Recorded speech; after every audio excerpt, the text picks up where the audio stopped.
Welcome. My name's Kimberly Eckert, and I'm going to be facilitating today's session. I wanted to tell you a little bit about who I am and what am I doing here. But first, I want to make sure that you are where you intend to be. So this is going to be just an hour-long webinar. It's going to be amazing, and it's a primer in a sense. It's Apprenticeship 101, registration and funding. And we'll talk a little bit more about that in just a sec. I know that we have a good mix of people that are already here. I could see in the chat that people are already telling us and sharing. Please continue to do that if you haven't already told us who you are and where you're from.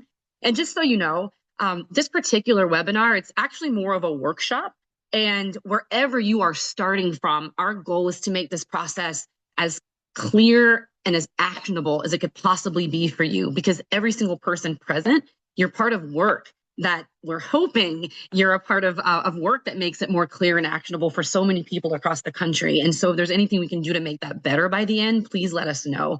So a couple of quick housekeeping notes. We encourage you to use the chat and engage throughout the entire webinar. And we are going to pull questions from that chat. So even if you think of a question and you don't need it answered right then and there, we're going to continue to look, and we're going to make sure that we address as many as we can by the end. We're also going to spend some time getting a quick sense of who's here. So in just a second, you're going to see a poll. So just getting ready so you can see that pop up. But before we even get started with that, there's a QR code that should be on your screen right now. And it's resources that we're going to be using today. And honestly, if you just scan these resources, they're amazing. And I know that some of you may be multitasking or driving. Please be safe if you're driving. But if you can, just click that link, or you could scan the QR code. We already have an amazing list of resources that are already procured for you. So go ahead and get that. You will see this QR code again, so it's also okay if you miss it the first go round. But in just a second, you're going to see a poll, and it's going to ask you, where are you in your apprenticeship journey? And so I know just from looking at the messages, and I'm looking at my chat box over here, that we are spanning so many different, honestly, fields and positions and spaces and states. So again, I want to make sure that you know that, yes, this is basics. It's Apprenticeship 101. But whether you are learning like I do, I try to attend as many webinars as I can to learn more. And if that's you, I commend you for being here and continue to learn in a space that we all have so much more to learn and grow in. And if you are brand new, so you're new to the role, you may be new to apprenticeship, or you just want to find more solutions to help more people, you are welcome here. And you will have a lot of information by the time we're done. All right, so we've got the poll already here. And it's an awesome mix. And I love this because I think the chat is such a resource too. So as we're talking, if you have got a well-oiled machine and as different topics come up, feel free to share that. The space is big enough for us all to share, and it's way better whenever we do that together. So a lot of you are also very much at the beginning of your journey. I still feel like I'm at the beginning of mine. So you are also welcome here. I can't stress that enough. All right. So today is going to be perfect because it's honestly designed to meet you wherever you are and to make the process feel more approachable. Because I know I've had to embark on this process myself, and things can feel really overwhelming in a space where, for most of us, we don't come from backgrounds where we hold all the pieces to all of the information whenever it comes to making apprenticeship degrees worthy of the people who are within them and really scalable. So I do want to make sure that you understand this is a little bit different in that it's a hands-on workshop. And what I mean by that, we're going to show a tool to you that literally by the end of the webinar, you would be able to fill out Appendix A completely on your own by using the information that you already have. And I'm not overselling that. So literally, if you're able to be at your computer working, go ahead and work along with us as we talk, and whenever we have the demo of this prototype of a tool that we're going to share with you, and we're really excited about that. So in order for us to get ready for today, we're going to cover exactly what to expect. And so again, those of you who already have a registered program, you'll be able to hear more about getting it started. Maybe in hindsight, you could even share some tips in the chat. But we are starting to talk about why apprenticeships matter, because you're going to find that the work is hard, like so much of the work that we do. And if we don't understand why it matters so much, we're going to lose steam. And so I think every webinar should really start with that, with sort of grounding us in what makes it work and why we need it and why people who we serve need it so much and need us to figure it out. So then we're going to walk into what actually goes into building the program. So you'll get to know a lot more about that. I'm in spaces where I'm able to hear a lot of conversations, and sometimes there are things that are sort of tacked on that aren't part of what apprenticeships are. And sometimes maybe they don't quite meet the mark. And so today we're going to demystify some of that. And then we're also going to have, like I said, a live walkthrough of building Apprenticeship A, which I think is really, really invaluable. I get really giddy looking at it, and I've now seen the tool a number of times. So I didn't tell you anything about who I am. I got so excited to learn about who you are. But like I said, I'm Kim Eckert, and I'm the head of instructional innovation and apprenticeship design at Craft Education. But before that, I've been a classroom educator and administrator in education for about 18 years. Also worked at the Department of Education before becoming a dean and a designer of a college that was explicitly made for on-the-job learning for school-based professionals. And so now I get to do a lot of work by supporting people through their journey and sometimes just cheering them on to remind them that, yes, it's really hard, but yes, you can do it and you're not alone in that journey. So now I'm going to introduce to you my partner here for today, and also mentor and my boss, which is amazing. One of my favorite people to have conversations with, and it's Mallory Dwinal-Palisch. And I actually met her a few years ago whenever I was still at the district level and had critical teacher shortages in the very deep south of Louisiana in a very rural district where we were not just having teachers drop out of the sky. And I met her to first try to talk about solutions for about 180 paraprofessionals that I was training each month myself to step into really critical need roles that we just didn't have licensed teachers for. And then I was able to work with her more later, whenever she formed, she was the co-founder and the chancellor of the university that I was telling you about that actually put all of these pieces into motion to provide opportunities for paraprofessionals, school janitors, bus drivers. And so now she is actually the president of Craft Education, works directly with organizations, building, launching apprenticeships, helping them navigate everything from registration to implementation. But I think where I connect with her the most is that she actually knows also what it's like to be a teacher, to be a principal, to lead a school, and to really understand the urgency that school leaders face on the ground, or any field. Whenever you're on the ground doing the work, you feel so much more acutely when there's a shortage and the burden that that places on everyone within that space. So I'm going to turn it over to her to actually let her tell you more about her background, and then we're going to jump in together. So Mallory, over to you. Thanks, Kim. And I'm going to be really fast here because you're going to hear more from me today than you want. So it's really nice to meet you all virtually. My name is Mallory. I started, as Kim mentioned, as a classroom teacher and then a CTE coordinator in a high school and then school principal. And in that role, both as a school principal and CT coordinator who's trying to get her students out into registered apprenticeships, and then also as an employer who was constantly trying to find teachers who were from my community, who reflected my students' background, who then had the college degree and credentials required to be a teacher. I would hear over and over again the potential in both of those capacities, both for my students and the adults I wanted to hire, of apprenticeship, right? Of how great it could be in terms of being a training pathway, in terms of a source for dollars to braid into supporting our costs. And it just took me I couldn't figure out where to go. I couldn't figure out how to get started. And, flash forward after that, even at Reach University, where that was our full-time job, was teaching apprenticeships, completing our first Appendix A, which is what we'll be demoing here today for folks, which is the document that gets you registered for an apprenticeship. The first time I did it took 4 months. Even as I got good at it and got more skilled at it, having to do it from scratch every time we would start would take, the better part of a week or two with our team going through everything and recording things. We will be creating an Appendix A in real time today with some demo materials. And the hope is that if you've got any publicly available materials about your org on hand, you can do it in that same amount of time. So you'll get more from that in a minute, but the hope is no matter where you are in this program, or in your journey, this will be a useful tool that you can use to set up new registered apprenticeships, to do an apprenticeship for the first time, and anywhere in between. Great. Thank you so much.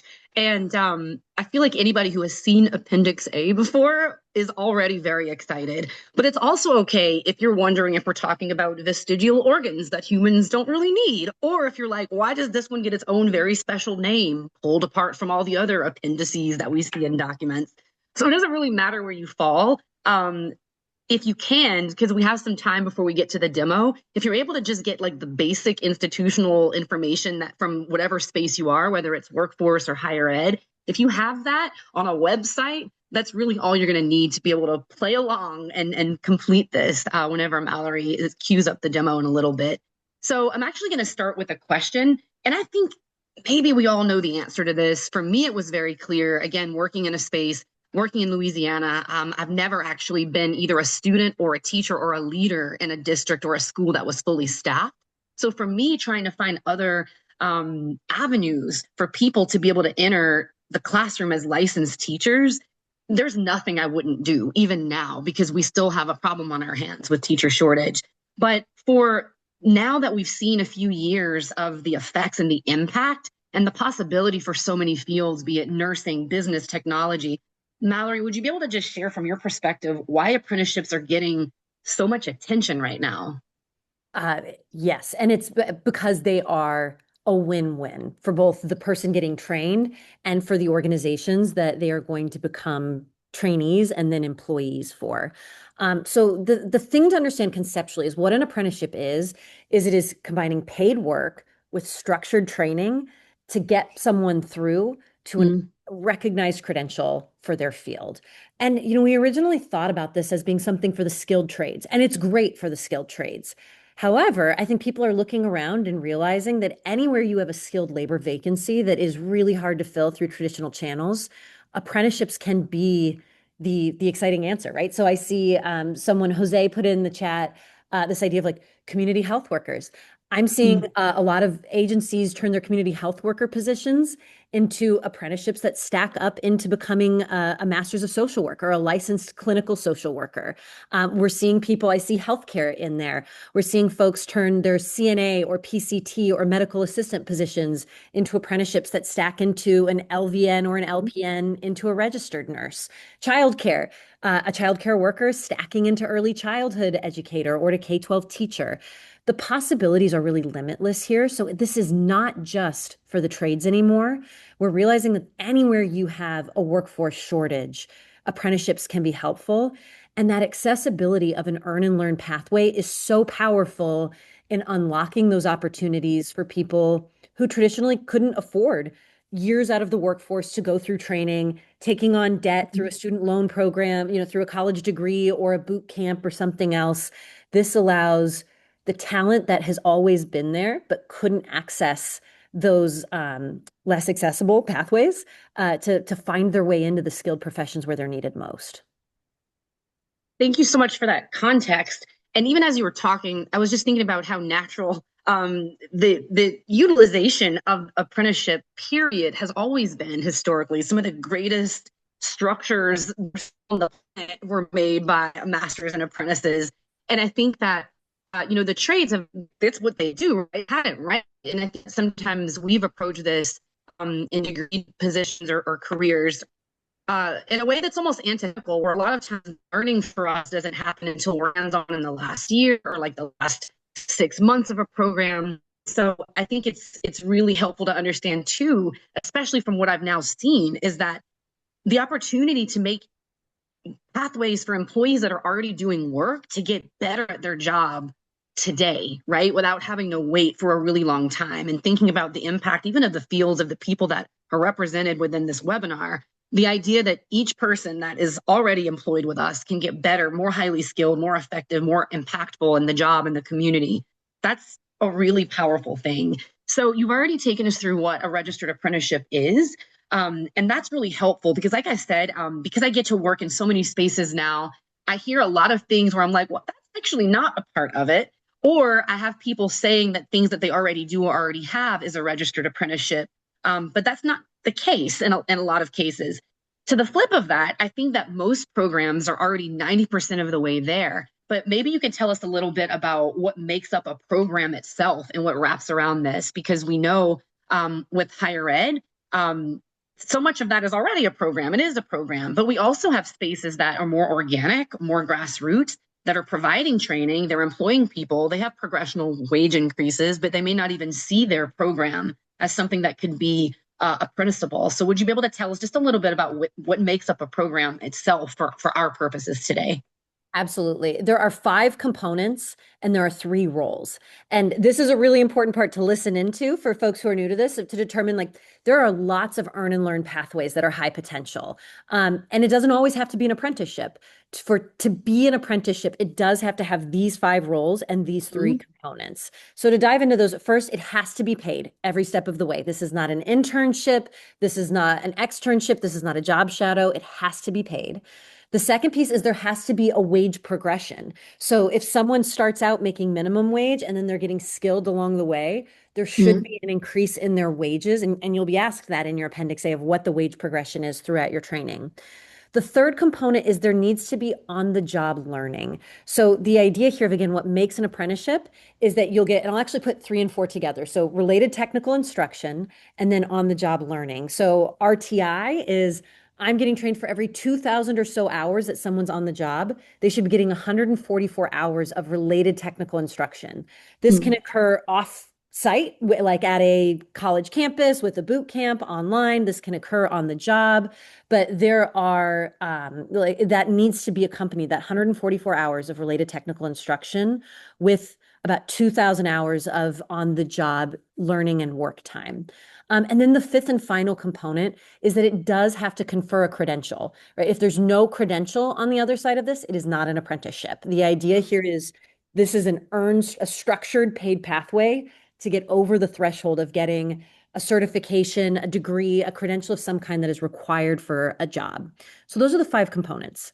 Now, within that, there are three roles.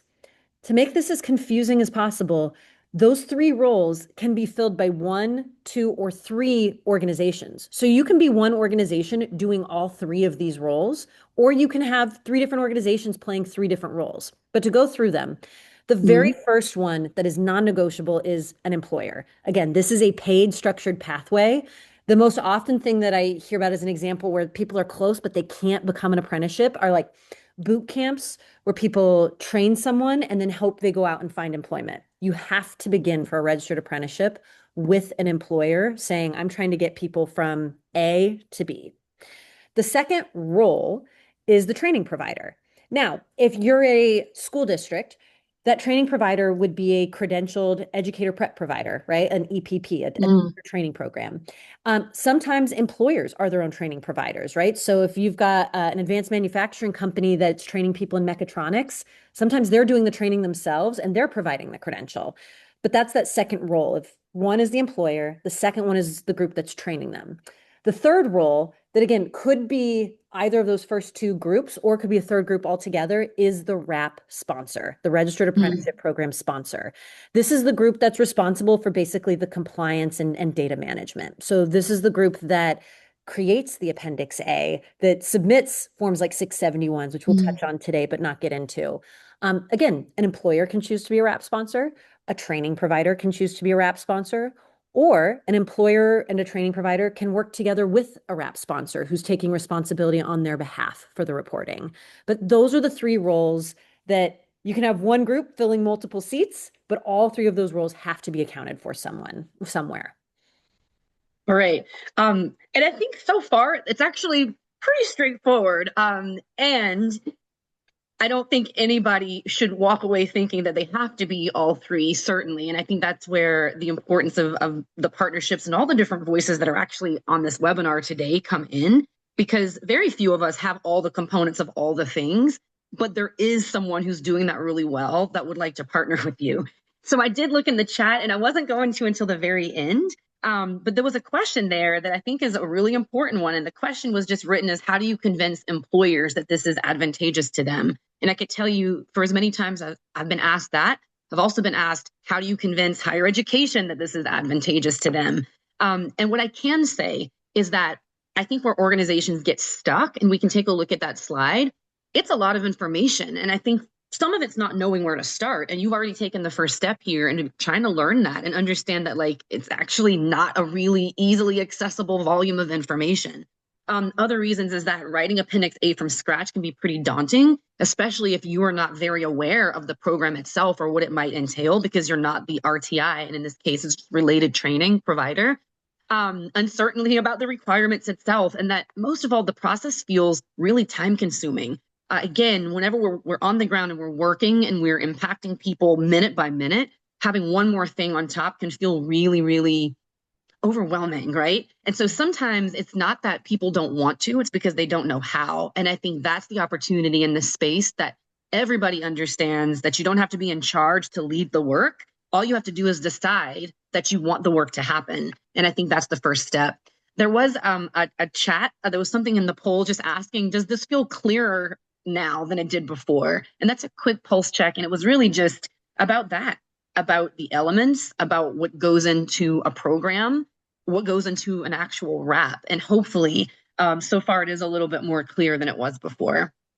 So we're going to move on. And what you're looking at your screen now, it's the same QR code that we had from the very start. And maybe now you're getting real excited, or maybe you're in a better place where you can actually scan that, because every resource that we're showing you today, including the prototype of this really cool tool, but honestly, incredible things like templates, websites that link directly to DOL, different examples. There's so much that's there. So if you can just scan that and like bookmark it, that will be time worth spending for you.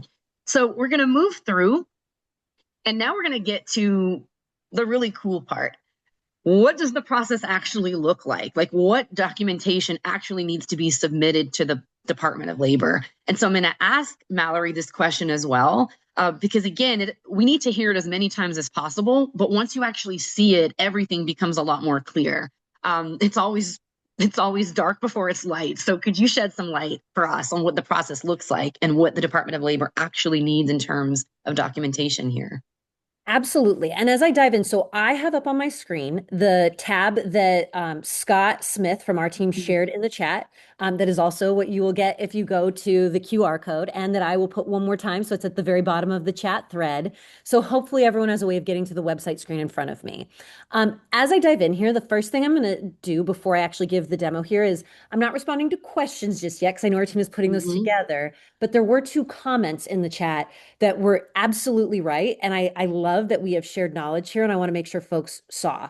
So the first was a comment that, hey, the actual wrap credential can serve as your credential of value, right? So if you offer a registered apprenticeship program and the credential at the end is that you've completed an apprenticeship, that's absolutely right. It does not have to be this third-party industry standard. Now, what I'll note is that it is unlikely that whoever is reviewing your Appendix A application will approve an Appendix A so that you can give that credential unless it is linked to progression in an industry. So that's the first thing I want to note. The second really important point that I think Rachel made in here is this idea of intermediaries are a thing. This is so important. If you have never heard of apprenticeships before, the word intermediary is the word you're going to want to take home with you today. And that's because these are groups that receive government dollars oftentimes for the sheer purpose of supporting the conditions of life for an apprenticeship. You can find them by searching the dol.gov webpage for a list of intermediaries, or you can reach out to us and we will for free help connect you. We'll ask you a few questions about what industry you're in, et cetera. Again, we are not trying to cut in on anyone's show here. And so if we know of an intermediary in the space you're in, we will find out a little bit about you, and then we will put you in touch with them so that they can coordinate you. With that, I have this website in front of me that you should all have, and you will see this tool that we've put out. So I'm just going to click on this Open Appendix A generator, and I'm going to create this. Now, as I dive in, what I want you to know is there are 3 steps to an apprenticeship reporting. We're only going into step 1 today, and I think about it as before, during, and after. So before is getting your apprenticeship set up, right? Like getting it actually created. That's the Appendix A. That's what we'll be creating here today. Once your program has been approved, then you actually have to enroll apprentices in it. That is the 671 form. That's step two. Anytime you have a new apprentice enter your program, you create that form. And by the way, Mhm. there's about 11 states that use something other than the Rapids plus 671 form process. So if you're in like New York or some of these other places, it's going to be called something different. Ask folks if you've got questions. But the idea here is before is creating the Appendix A. Once it's approved, the 671 is the form that you use to enroll an apprentice. And then the third step, which we will also not get to today, is the actual reporting out on competencies and outcomes, which happens directly in the RAPIDS system, RAPIDS. That is an acronym that stands for something that the US Department of Labor uses to manage Mm. outcomes tracking. So all three of these are parts of the compliance process. Appendix A before, 671 during, competency reporting after, but we are only doing a deep dive on step one today, which is this Appendix A generator. Any questions or thoughts or notes, Kim, before I dive into demoing the Appendix A? No, I think this is incredible. It's a really good start. And there are a lot of comments in the chat right now, and we are going to get to the questions. I just want to make sure that everybody feels seen and heard. We are going to get to a lot of that. But please, like without further ado, if you want to dive right into the demo, because that's the part I'm so excited about. Absolutely. All right. So what everyone will see here, again, even if you're a pro, normally writing an Appendix A takes weeks because you've got to comb through documents and copy and paste. The goal here is I'm going to be doing this with an example of online materials available for one of our institutions that like holds and umbrellas our org, and showing how we're going to do this in real time in 5 minutes or less. So the idea here is everyone should have access to this link. You have your own secure account. No one else can see your data. This is your own private resource and information. And I'm just going to click new.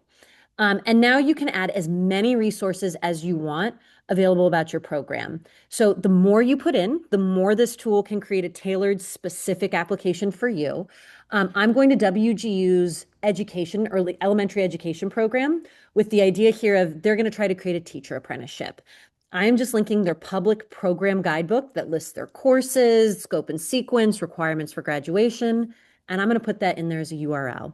Again, any training materials you have, any documentation you have, I recommend like you just dump it all in here as a kitchen sink. This is private. No one's going to see your information. The more you put in here, the more tailored the outcome will be here. Mm. All right, so once I've done that, I'm going to go to next.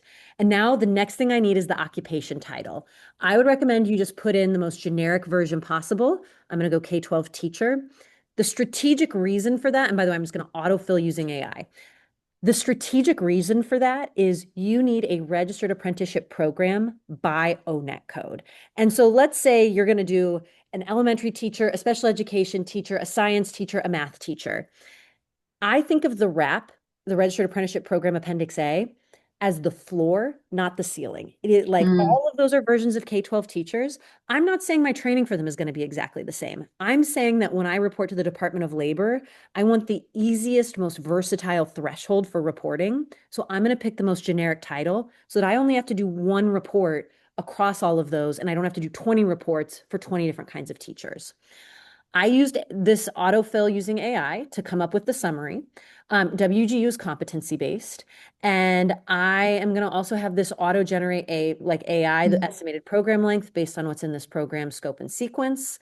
Again, this is not meant, I should note, to override anything that you would want to go right in. The idea is this is creating a first draft that you get to then come in and edit.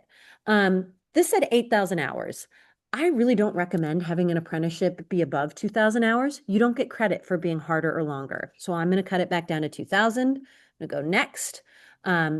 Using this to the journey worker is in this case the mentor teacher, and nursing, that's the preceptor nurse. It's the person that's supervising someone and evaluating them as qualified to do so. I might say, you know what, that feels a little high in the rural areas I'm in. Most of my mentor teachers make an average of about $70,000. Again, there's that wage progression. I'm going to put that in. And then I'm going to autofill. These are the competencies. Even if you're time-based, it is required that you list competencies in your registered apprenticeship of saying these are the things someone is going to learn to do. You could go in and add, change, etc. This is Mhm. what it pulled out of my degree, course, scope, and sequence, and I'm just going to keep all of those. Now, for each one, you need to put in tasks. This one takes a little longer because it's generating tasks for each of those competencies. So these tasks are the things that someone does to demonstrate that they've mastered that competency, right? So going back up to my screen, when it says that this person has competence in student support and communication, what are they doing that demonstrates that, right? Is it communication and conferencing with students about their performance on a work product? Is it a parent-teacher conference? Is it written feedback on a work that a student submitted? Again, I'm focusing on the teaching example, but in nursing, it might be something like demonstrating patient-centered care, and that would have to do with like Mm. how the intake process goes, the way in which they engage family members and other stakeholders. So these are the type of communications that you'll be coming through, or like the types of competencies that should be listed by any profession. And then underneath that, you'll need to develop the tasks. You can see now it's almost done. It's developing tasks for professional development and collaboration. And now for the last one of administrative and reporting competencies. And so any second now, I'll not have to keep tap dancing and people will be able to see. Here we go. So it's listed for each competency: instructional design and delivery, develop comprehensive lesson plans that align, et cetera, et cetera. Again, as you use this tool, you should go through and edit all of this. I see a question in the chat specific to this that I'm going to answer Mm. right now just because it's related. Is this mostly being pulled from the ONET code online? No. This content is being pulled mostly from the materials that I put in at the beginning of WGU's course scope and sequence here. And that's really important. This Appendix A should reflect your program, not just generic training for any program in your field. So it will document in here what ONET code this is for, but this is why we recommend you put as much information about your program, like dump as many raw materials in there. It's never going to put in, like, there's no such thing as too much. The more Mm. material from your program, the more detailed it can be. And then we go on to step 5. Who's the education provider? Again, this is another required component. This was Western Governors. You can see who I've searched this for in the past as I've been helping them. This is Mhm. Western Governors. I also see a note about SAA and OA. I'll get to that in a second. These are phenomenal additions. Thank you to those of you who were like the 20-some% that said you're super expert in this area. Thank Mm. you for rounding this out. So I'll get to SAA versus OA in a second. But before I forget, so I've got WGU in here. Now, the next thing, especially if you are doing something that requires a college degree, you're going to need to crosswalk the accredited courses that this is a part of. This is another thing. So if you're doing allied health, like respiratory therapist, Mm. registered nurse, teacher, early childhood educator, social worker, you can't just like the credential to do that job is an accredited degree and then state credentialing, like board certification.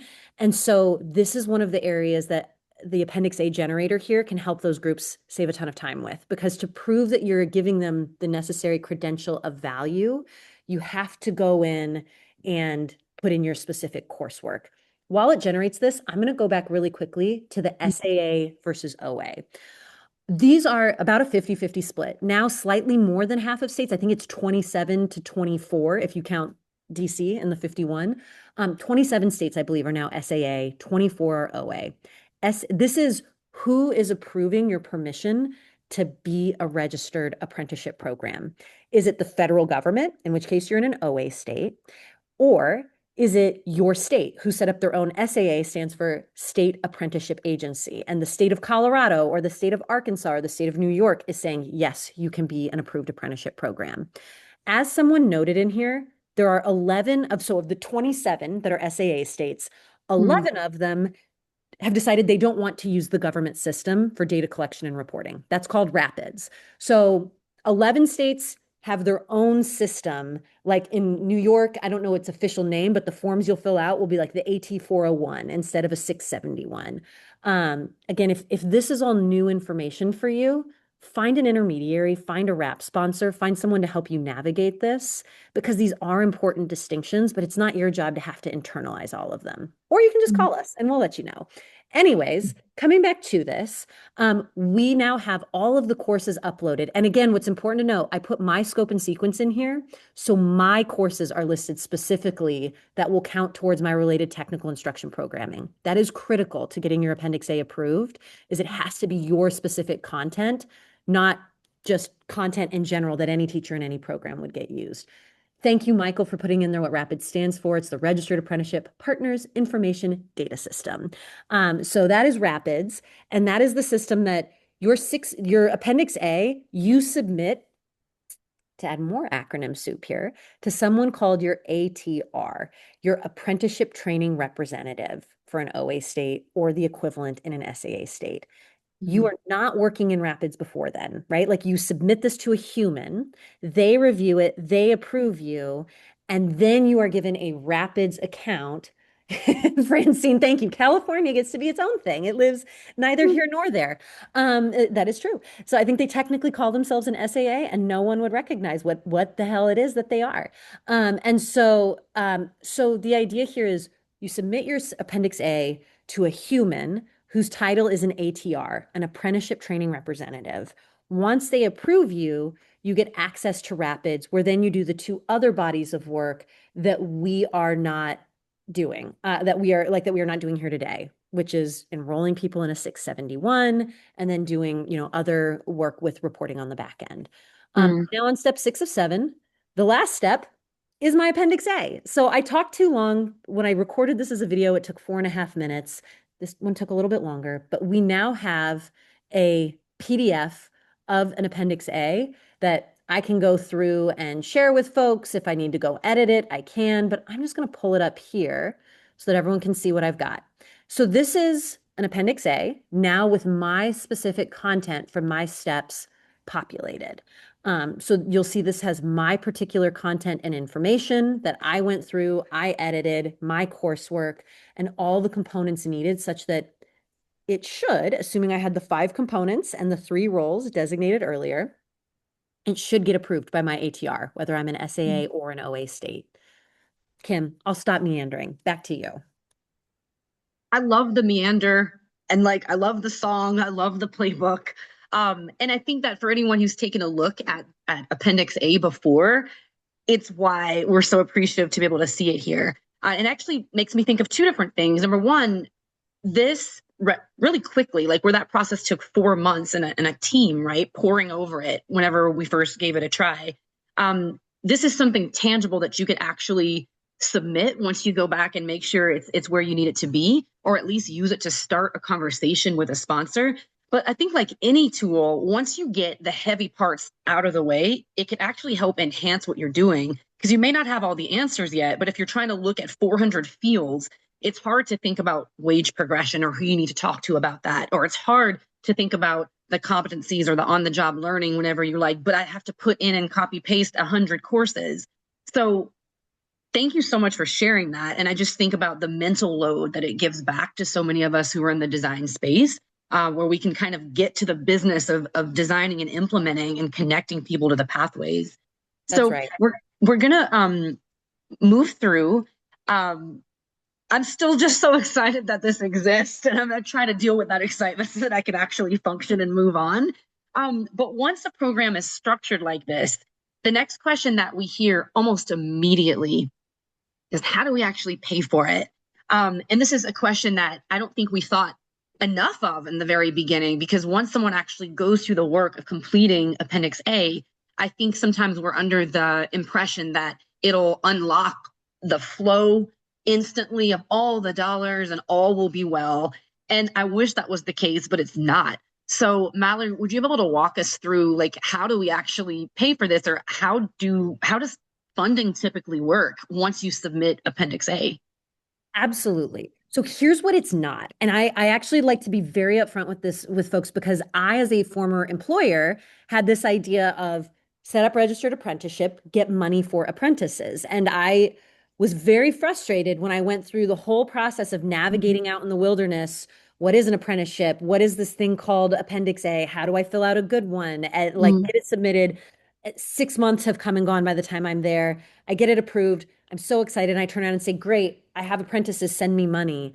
and found out that actually apprenticeship does not guarantee that you get money, which leads to some of the questions in the chat of like, what's the incentive to do this? That's a Mhm. very good question that I will get to in the Q&A. And I think it's one that the government can do better on, even if there are some early propositions. But the important thing to note is the apprenticeship is the starting line to be Mhm. able to access funding. It does not guarantee funding the way that, for example, if you go to a Title IV accredited higher ed institution, you're guaranteed access to things like Pell and FSEOG if Mhm. the student is eligible. So there are four sources of funding that I typically recommend for folks. And I was on another webinar actually with Kim this morning where we were talking about some specific examples. The unfortunate answer is that there is typically not an easy, oh, just go to these things. So I'm going to walk through the high level buckets. I'm going to put an example of a more detailed analysis Mhm. I put together for teacher apprenticeships in the state of Pennsylvania for some folks. I have all of the resources in the world to make something like this in an hour or two for your organization. There is no cost, there is no charge. If you are looking for funding, please come ask me about this and get funding details before you go down this road because I don't want to see people waste time. So, without further ado, the four funding sources is Mhm. employer contribution, government funding, private philanthropy, and then what I would call like intermediary or like investment dollars. So going through those four, employer contribution. It is expected that employers are paying for the wages of an individual. Sometimes they offer one section 127 or 132 benefits where they offer education as a benefit or tuition reimbursement for employees. So that is bucket one, is the employer's contribution. Bucket number two is government funding. This tends to be rated from a couple different sources. The most common one is some expansion of or some combination of SAFE and WIOA dollars. So SAEF, State Apprenticeship Expansion Funds. These are dollars that are administered through your state, as the name might suggest, but you can go research. If your state has SAFE dollars that would be appropriated and available to the industry that you're in. WIOA dollars is WIOA. This is Workforce Innovation Opportunity Act dollars. These are distributed through your local workforce board. So these are dollars that are usually given out, and the workforce board can give you on-the-job training wage reimbursement. They can offer related Mhm. technical instruction compensation.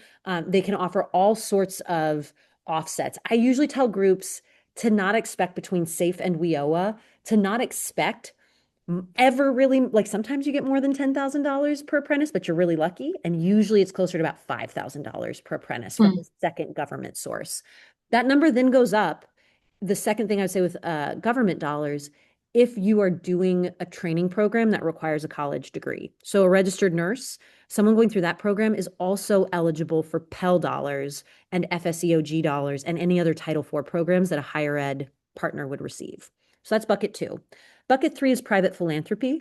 A lot of times, either place-based, industry-based, employer-based, or just general economic mobility funds will have private philanthropy to support the startup of earn and learn pathways for all of the reasons that came up in our why. Philanthropists are recognizing that this is a really good opportunity to create economic mobility with a jumpstart in their financial investment. If you are a group that is interested in this work, but does not have fiscal sponsorship. So for example, I see we've got some workforce boards here. Mhm. About 40% of workforce boards in America are extra governmental agencies, which means they're not 501c3s and they can't receive philanthropy dollars. Please reach out to us if that is the case. We can either connect you to a fiscal sponsor or potentially serve as your fiscal sponsor. We want to see philanthropy come in and fill this space. So if you're not Mhm. eligible for philanthropy, but you think you're doing work that philanthropists would be interested in, please don't walk away from it. The fourth and final piece, I know I'm talking way too much here, but so if one was employer contribution, two was governmental funds, both for workforce and higher ed, and then any community college dollars, et cetera. Three was philanthropy. Four is like working capital, like community development loans, low interest or interest-free working funds. Like I think about, for example, the Renew Scholarship Fund that social finance has set up for groups like WGU, where it's non-interest lines of credit for setting up pathways in nursing in particular. So there are these four types of funds. As you'll see in the document that I put in the chat as just one example, the hard and unfortunate truth about this is not one of them is going to be your silver bullet, right? It's not like one of these is going to be 90% of your dollars. But the good news is, collectively across them, there's almost always more than enough money. The question is how to make it easy to access those dollars and to braid them together. And craft, that's what we do. That's what we exist to do. We are a free, philanthropically funded nonprofit tool that supports groups with that fundraising work. So if that's something you're interested in, please reach out to us. All right. And you're never talking too much, ever. I want you to know that.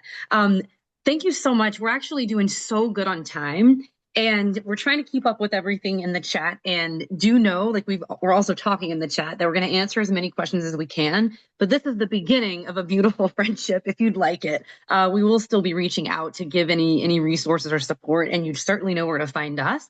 I did want to touch on the question of why bother, right? What's the incentive? And I do believe like the very first slide, it gets sort of surface level, like why apprenticeship, why now? And I could only say like, as someone who has had to work through this process, right? And a lot of closed doors and a lot of sleepless nights, that I think it comes down to we're at a space where we know that there are critical shortages in so many areas. There are critical shortages in hospitals, there's critical shortages in schools. We know that. And we know that everything that we've already tried isn't really putting a dent in what it takes to get people from communities in those roles or doing a good enough job of really eliminating the barriers that have kept them out to begin with. And I think that it's sort of that belief as well. And is it the silver bullet? No. Is it the one fix? Does it require braiding? Yes, it does. But I think that ultimately, if we believe that people deserve access, they deserve their shot to step up to the plate, that's worth doing. And just thinking about how the life cycle of an apprentice, how much that enhances the space that you're in so much. So I just wanted to say that. And then the other piece, you could see from the chat how helpful this space is. It truly is. It's a beautiful ecosystem that's already been and that's forming together. Workforce wants to be a part of this. Higher ed wants to be a part of this. The worker wants to be a part of this, and employees want to be a part of this. And so I think that whenever you go with this idea and you don't have to carry it alone and you have some semblance of an application ready to go, I think it's a lot easier to open those doors and talk to sponsors or to talk to funders or to talk to employers, like say, hey, look, half the work's already done. We just need to do this, this, and that. Are you on board with me? And it all starts with conversations to begin with. And I do thank everybody for their generosity and sharing their experiences in the chat, because that too is priceless. So we have, let's see, we have a lot of questions. This is really good. Okay, so we talked about how funding typically works. Again, these are the beginnings of conversations. There's only so much we could fit into a webinar, but I think we've done a pretty good job with this one. And certainly the door is open to continue to have more. But if we can take a look at the apprenticeship checklist, and then I'll get straight to questions while we're getting those questions together. We've talked about the why. How do we bring it all together? So Mallory, that question's for you too to close us out before we take some questions from the chat. In terms of the apprenticeship checklist, could you tell us a little bit about that, or how any of our listeners can make use of that today? Absolutely. So this checklist is again on that same link that we put in at the beginning and that your QR code should have gotten you to. And there's a little more detail that I'm about to say here because this is proving to be an incredibly smart group of folks, and I am pretty sure all of them can read. So I won't be reading through the whole list, but I would say there are 3 big things in here that you need to have. You need an occupation, right? So that can be the ONET code for teachers or nurses or whatever else. You need the employer, and you need someone to be doing the training, right? If you've got those 3 things, you have enough. You can begin building a real program. If you don't have those 3 things, I would recommend you spend more time developing, because apprenticeship is rigorous. It's no joke. But with those 3 things, you are ready. And from there, the resources that we recommend is you use that QR code that I believe we'll be showing again at the end of this, and that we'll be mailing out a link to, and that you use this checklist to go through all of the pieces that you need. All right. I was going to say more, and that's really all there is to it. Those 3 things: occupation, employer, and training provider. And with that, you have everything you need to start this. Yeah. And the truth is, like, if you have those three pieces, like you're not starting from scratch. You're actually not even 101 anymore. You're a lot That's more right. advanced than you thought you were. That's right. Right. And again, someone's got the piece that you're missing. And so there's so many people in the chat. And just the reality is someone has the answer, someone has the other puzzle piece. And this is where the conversations start to get it going. So I am going to open it up for questions. And I think we've already pulled quite a few, trying to pick some of the ones that came up more than the others. So taking a look there, the first question we could look at, someone asked very early on, and I think it is important, and we've spoken to it, but maybe even more specifically, how is this different than an internship? And honestly, how is it different than a residency? Yes. So I think about it as a Venn diagram, right? Where it's Mhm. like there are some residencies and apprenticeships that are exactly the same. There are some that are different from one another. And so it really comes down to the components. Same with internships. So again, when we go back to those five components that have to be true for an apprenticeship that I talked about at the beginning, that's really where we see if they are the same or different, but they might be the same. So going back through what those five components are, the first piece is that there has to be a paid job, right? Residencies are paid, so check Mhm. to go there. The second piece is that there have to be progressive wages. Now, again, residencies and internships might meet that compliance component, but an important thing to note is that has to run the length of the program. A lot of time residencies will have you go through like a full 3 years of a 4-year degree program before they put you in the residency. That is not an apprenticeship, right? You might decide to create an apprenticeship at the end, but apprenticeships are meant to have on-the-job experience either on day one or pretty shortly Mm. thereafter.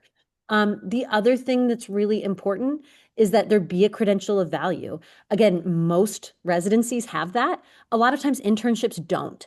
And so I think it really comes down to you have residencies that are apprenticeships, you have internships that can be apprenticeships, but not all of them are. And it really comes Mm. down to those five components. All right. And I appreciate you giving the idea of the Venn diagram. And I think it's also like just because of this doesn't make it this. And I Mm. think that that's something that's super helpful and probably a visual that we need to help create to make sure it's super clear for people because it is confusing, especially since any one of those things can have so many of the elements that an apprenticeship does. So that gives us all a lot to think about. The next question that I'm going to ask, going to sort of combine how many apprentices are needed to start a program and couple that with can we start building a program without having everything finalized. The second part I can definitely say um, you only need to build the landing gear when it's time to land, honestly. But I will turn it over to Mallory for that. How many apprentices do you need and do you have to have everything figured out? The answer is no to both, which I know sounds weird because you didn't ask me a yes, no question for the first one. But you don't need any apprentices when you start. More Mm, important than having individual apprentices is if you're not the employer, you need to make sure that you're working closely with an employer on like what I call the field of dreams problem of if we build it, will they come? The mm, worst thing you could do is try to get a bunch of people excited about becoming apprentices and then only loosely work with the employer, such that then when it comes time to actually put apprentices through the program, the employer isn't really willing to offer them seats and give them yeah. opportunity. So I actually think of when I think about giving someone advice, I'm like, what you actually need first is not the apprentices, it's the employer that is going to be employing those apprentices and designing something with them in a way that gets them excited and them committed to standing by whoever gets trained in your program, whether that's 0 or 1,000 people. And then from there, your question was like, and do you need to have it all ready when you Yeah. start? Absolutely not.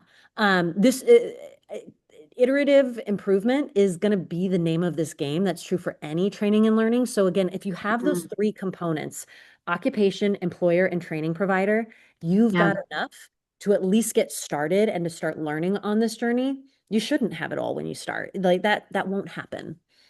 Yeah, and that actually brings us nicely to another question that I'm going to ask. And this came from an IHE.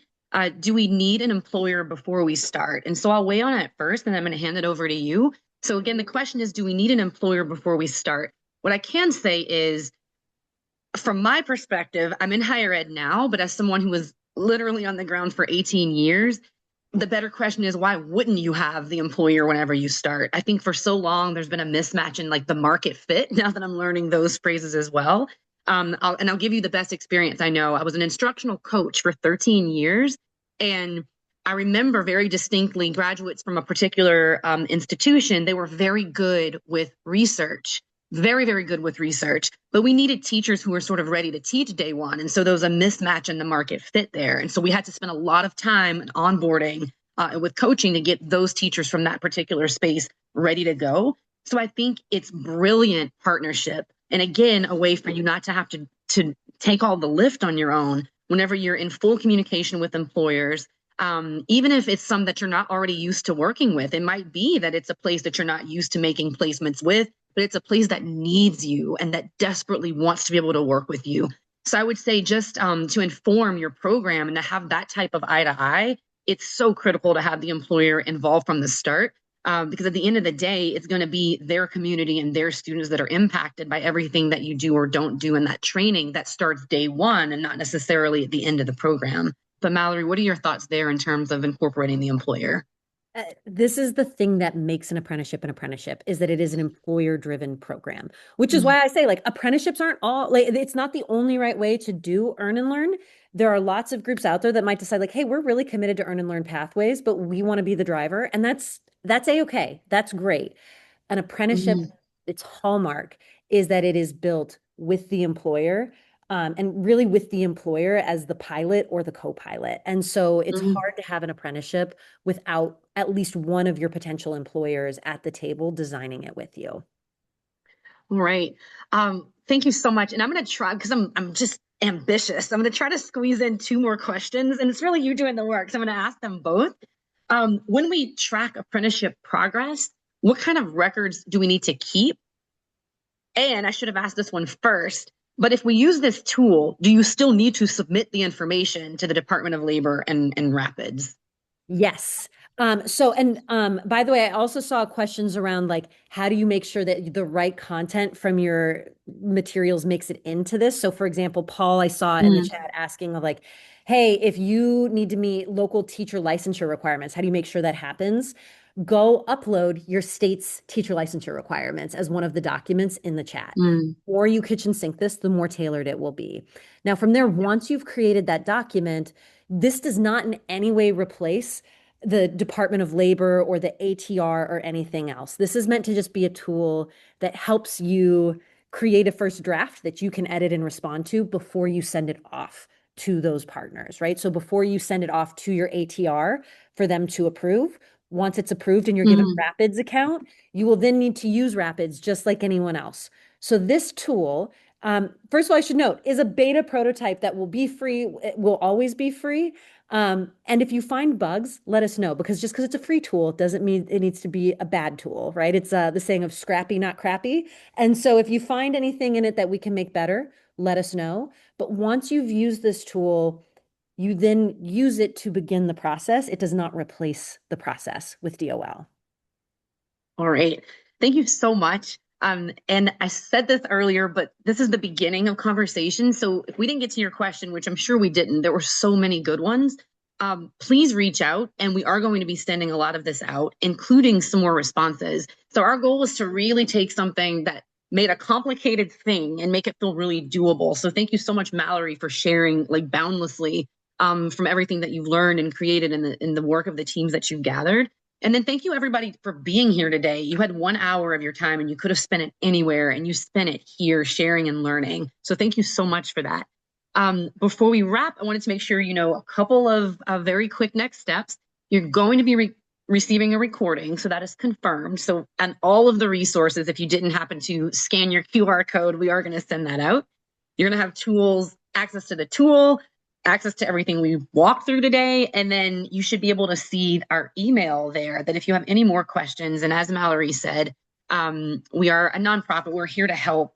A rising tide lifts all boats. More is more, all of the things, right? We're all here for the same reasons. It's really advanced our communities, our country, and honestly, the individual lives of the workers who are the backbone of it all. So we'll follow up with questions. Thank you again for spending time with us. We appreciate it so much. don't be strangers. We're literally all in this together. And with that, have a great day. And again, thank you so much for spending your time with us. And thank you for moderating. Oh, sure. Thanks for allowing me to.